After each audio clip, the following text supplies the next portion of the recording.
Hi, நான் பிரியா.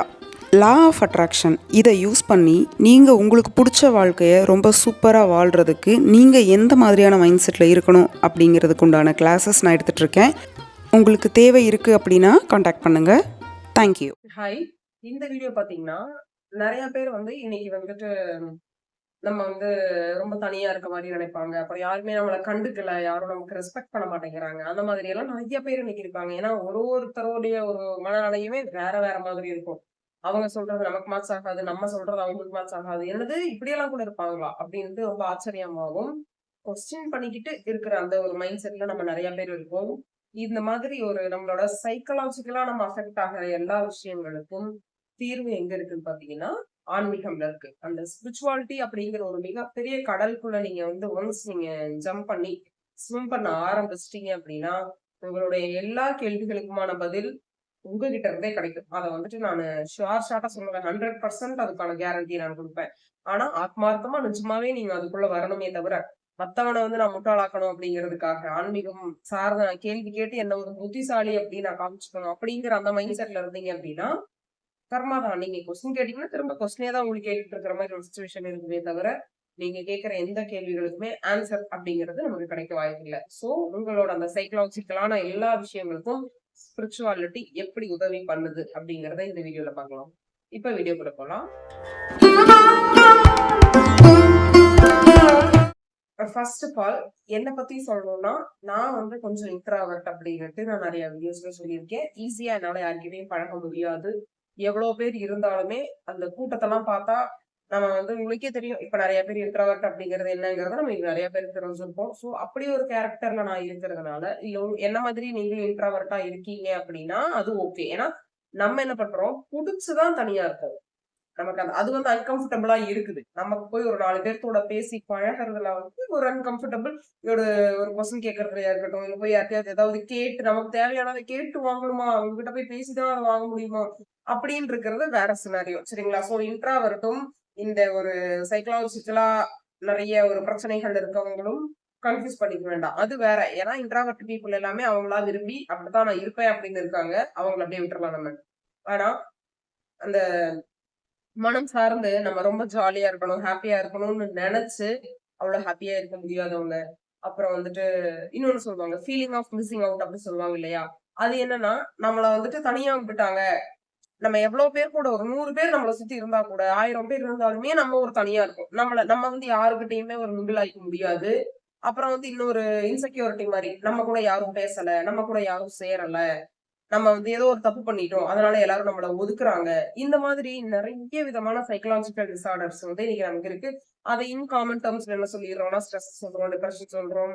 நிறைய tablets medical சைட்ல பாத்தீங்கன்னா அந்த மாதிரி அவைலபிளா இருக்கு. அதெல்லாம் வேண்டாம் அப்படிங்கிறவங்க நிறைய பேர் யோகா, அப்புறம் மெடிடேஷன் இப்படி எல்லாம் பண்ணி அவங்களோட அந்த ஒரு பிரெயின் வேவ்ஸ ஒரு நார்மல் ஜோனுக்குள்ள கொண்டு வரதுக்கான எல்லா பிரயத்தனமுமே இன்னைக்கு காலகட்டத்துல நம்ம நிறைய பண்ணிட்டு இருக்கோம்.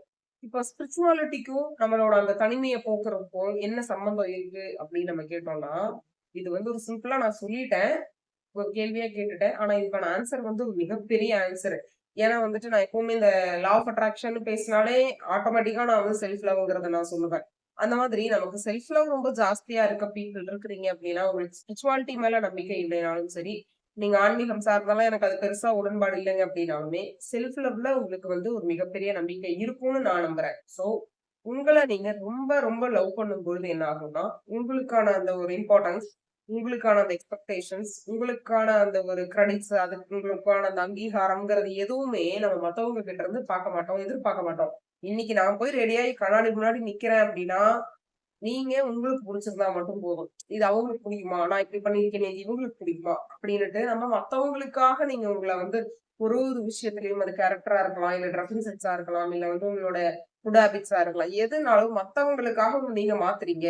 இல்ல மத்தவங்க உங்கள மாத்துறாங்க அப்படின்னாலே, அந்த இடத்துல ஒரு டிமாண்ட், ஒரு எக்ஸ்பெக்டேஷன் இது எல்லாமே கிரியேட் ஆகும். அந்த ரிலேஷன்ஷிப் கண்டிப்பா இட் வோன்ட் வொர்க் அவுட். சரிங்களா? அது என்ன ஒரு ஃப்ரெண்ட்ஷிப்பா இருந்தாலும் சரி, லவ்வரா இருந்தாலும் சரி, எதுனாலுமே நம்ம லைஃப் லாங் அது வருமான்னு கேட்டா, அது ஒரு டக் ஆஃப் வார்லயே தான் போகுமே தவிர, முழுமையா அந்த ஒரு சரண்டரன்ஸ் அந்த அன்புல நம்ம முழுமையா போய் அபாடான அந்த ஈஸி சேர் தான் அன்புன்னு வச்சுக்கோங்க. போய் அழகா உட்காரவெல்லாம் முடியாது. ஆடிக்கிட்டே இருக்க வேண்டியதான் ஊஞ்சல் மாதிரி.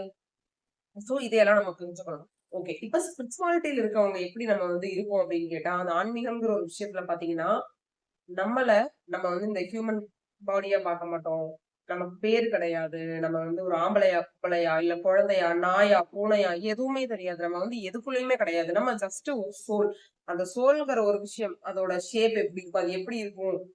இப்ப வந்து உடம்புலாம் இப்படி இருக்கு. சோல நீங்க புரிஞ்சுக்கணும் அப்படின்னா, ஆத்மா அப்படின்னு நினைக்கும் பொழுது, நான் எக்ஸாம்பிள் எப்படி சொல்றேன்னா, ஒரு லைட் நினைச்சுக்கோங்க. இப்ப விளக்கு ஏத்துறோம் இல்லையா? அதுல வந்து அந்த இப்படி அந்த ஃப்ளேம் மேல வருதுல்ல, அவ்வளவுதான். அதான் சோல். ஏன்னா நம்ம வந்து இப்ப ஆக்னா சக்கரத்த நினைக்கிறதா இருந்தாலும் சரி, இல்ல புருவ மத்தியில வந்து ஒரு ஒளிய நினைச்சு பாருங்கனாலும் சரி, இங்கதான் நம்ம நினைச்சு பாக்குறோம். சோ இந்த இடத்துல அந்த மாதிரி ஒரு இப்படி ஒரு ஃப்ளேமா இருக்க மாதிரி நீங்க நினைச்சுக்கோங்க. அந்த ஃப்ளேம் தான் நானு. இப்ப இருக்க என்னோட பேரோ, இந்த என்னோட ஹியூமன் பாடியோ, இந்த ஆம்பளையா, பொம்பளையா எதுவுமே நான் கிடையாது. நான் அந்த சோல்.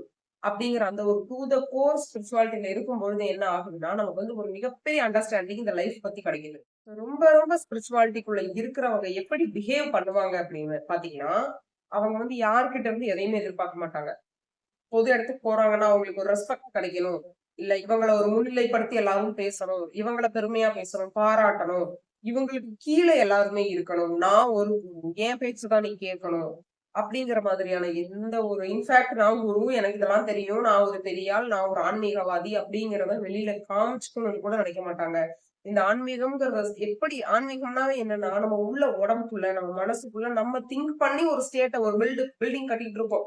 அது வெளி உலகத்துக்கு யாருக்குமே தெரியாம, ஆனா இந்த வெளிய இருக்கிற மொத்த வாழ்க்கையோட புரிதலையும் நம்ம மனசுக்குள்ள, நம்ம உடம்புக்குள்ள நம்ம கற்பனை பண்ணி, அத ஒரு பில்டிங்கா எழுப்பிக்கிட்டு இருக்கோம். அப்படிங்கும்பொழுது என்ன ஆகும்னா, அந்த புற உலகத்துக்கும் நமக்கும் மிகப்பெரிய ஒரு வேறுபாடு இருக்கும். அந்த வேறுபாட நம்மனால மத்தவங்கள்ட்ட காமிச்சு, "நான் உன்ன மாரி இல்ல பாத்தியா? நான் வேற மாதிரி. நான் வந்து வேற மாதிரியான ஒரு ஆள். நானும் நீயும் ஈக்குவல் கிடையாது." அப்படியெல்லாம் நினைக்க மாட்டாங்க. பொதுவா ரொம்ப சாதாரணமா சொல்லணும்னா, ஒரு ஆன்மீகவாதிங்கிறவங்கள நீங்க கூட்டிட்டு போய் எங்க உட்கார வச்சு இப்ப மிகப்பெரிய இடத்துல உட்கார வச்சீங்கனாலும், அவங்க அது பெருசா அலட்டிக்க மாட்டாங்க. கொண்டு போய் கீழ குப்பை தொட்டியில பக்கத்துல நீங்க உட்கார வச்சீங்கனாலும் அதுக்கு ஃபீல் பண்ண மாட்டாங்க. இந்த கண்ணதாசன் சொல்ற மாதிரிதான். வருவதை கண்டு வந்து நம்ம மயங்கக்கூடாது. போறத கண்டு கலங்கக்கூடாது. சரிங்களா? இந்த மைண்ட்ல நீங்க இருக்கிறீங்க. இதுதான் அந்த நியூட்ரல் ஸ்டேட் மைண்ட்ல நீங்க இருந்தீங்கன்னாவே, இதுதாங்க ஸ்பிரிச்சுவாலிட்டி. இத தாண்டி வந்துட்டு நீங்க பெருசா ஏதாவது பண்ணி சக்திய உண்டு பண்ணி, அதுக்கப்புறம் நெறைய மாய வித்தைகள்லாம் காட்டி எல்லாரையும் உங்க பக்கம் கவரணும். அதெல்லாம் தேவையே கிடையாது. நம்ம நம்மள திருத்துறதுக்கு பொறந்திருக்கோம் அப்படிங்கும்போது, இந்த மனிதன் அதாவது நான் ஆல்ரெடி ஒரு வீடியோல சொல்லியிருப்பேன். எனக்கு நெறைய பிரச்சனைகள் இருந்த டைம்ல எல்லாம், நான் நெறைய வாட்டி ஏன் இது நடக்குது? ஏன் இப்படி நடக்குதுன்னு யோசிச்சு, யோசிச்சு ஒரு ஒரு கட்டத்திலயும் மாறி, மாறி ஓகே. ரொம்ப வொர்ஸ்ட்டா திங்க் பண்ணிட்டு இருந்த நானு, இப்ப கொஞ்சம் பெட்டரா திங்க் பண்றேன் அப்படிங்கும்பொழுது, இந்த பெட்டர்னஸ்ல இருக்கும்போதுமே எனக்கு அதே கேள்விகள் வந்துட்டே இருக்கு. ஆனா நெகட்டிவா வரல. ஏன் ஏன் எனக்கு ஏன் இப்படி நடக்குது? நான் ஏன் இப்படி கஷ்டப்படுறேங்கிற கேள்வியெல்லாம் கேட்டுட்டு இருந்துட்டு, இதனால ஏன் எனக்கு இப்படி நடக்குது? நான் எல்லா இடத்துலயும் சரியா தான் இருக்கேன். ஆனாலும் திரும்ப திரும்ப ஏன் எனக்கு இந்த மாதிரி வருதுங்கிற அந்த கேள்வி முறைய நான் மாத்தும்பொழுது, எனக்கு கிடைச்ச ஒரு பதில் பார்த்தீங்கன்னா, மனுஷனா பொறக்கணும். மனுஷனா இருக்கிறவனுக்கு என்னெல்லாம் அனுபவம் வேணும் அப்படின்னு தெரிஞ்சுக்கிறதுக்காக நீ மனுஷனா பொறந்திருக்க. இங்க வந்துட்டு நீ கேள்வி கேட்டு ஒண்ணும் யூஸ் கிடையாது. இதுதான் நான் உணர்ந்தது. அதத்தான் நான் இப்ப உங்களுக்கு சொல்றேன். சோ வந்துட்டு ஒரு காக்காவா பொறந்துட்டு, காக்காக்கு ஏன் ரெக்க வந்தது? காக்கா ஏன் பறந்துட்டு இருக்கு? காக்கா ஏன் கருப்பா இருக்கு? காக்கா ஏன் மேல பறக்குது? அப்புறம் காக்கா இறந்து போனா ஏன் நம்மளால பார்க்க முடியல? காக்காவ ஏன் நம்ம முன்னோர்களா சொல்றோம்? காக்கா காக்கான்னு. இல்ல வந்து ஒரு நாய்க்குட்டியா இருக்கலாம், பூனைக்குட்டியா இருக்கலாம். எதுனாலும் அதோட தன்மையும், அதோட லைஃப் ஸ்டைலையும், அதுக்கு வர பிரச்சனைகளையும் உட்கார்ந்து நம்ம ஆராய்ஞ்சுட்டே இருந்தோம் அப்படின்னா, நமக்கு டைம் வேஸ்ட். அதுக்கான புரிதல் எப்படி இருக்கணும்னா, நான் மனுஷனா பொறந்திருக்கேனா, இதெல்லாம் நான் அனுபவிக்கணும். அனுபவிக்கிறேன்னு தெரிஞ்சு தானே அக்ரீமெண்ட் சைன் பண்ணிட்டு தான் நான் பொறந்திருக்கேன். சோ, இதுக்கான கொஸ்டின்ஸ நான் கேட்க மாட்டேன். வரதெல்லாம் நான் அப்படியே அக்செப்ட் பண்ணிக்குவேன். அதுலேருந்து நான் அப்படியே என்ன மாத்திக்குவேன். இவ்வளவுதான் சிம்பிள். இப்படி ஒரு மைண்ட் செட்ல நீங்க இருக்கிறீங்க அப்படின்னா, உங்கள சுத்தி இருக்கு எதுவுமே உங்களுக்கு பெருசா தெரியாது. உங்கள சுத்தி இருக்கு எதுவுமே உங்களுக்கு ரொம்ப சாதாரணமாவும் தெரியாது. ஒரு சின்ன பிராக்டிஸ் பண்ணி பாருங்க. இப்ப நான் சொல்றத. யாருக்காவது நான் டிப்ரஷன்ல இருக்கேன். நான் வந்து ஸ்ட்ரெஸ்ஸா இருக்கேன். எனக்கு உடம்பு ரொம்ப முடியல. நான் மனம் வந்து ரொம்ப கஷ்டப்பட்டுட்டு இருக்கேன். பிசிக்கலி, மென்டலி நான் ஃபிட்டாவே கிடையாது. ஏதோ ஒரு மிகப்பெரிய விஷயத்துல நான் ரொம்ப ஏமாந்து நொந்து போயிட்டேன். அப்படி இருக்கீங்கன்னா, நீங்க கொஸ்டின் கேட்டு பாருங்க. நீங்க ஸ்பிரிச்சுவாலிட்டிக்குள்ள வரணும்னு கூட அவசியம் கிடையாது.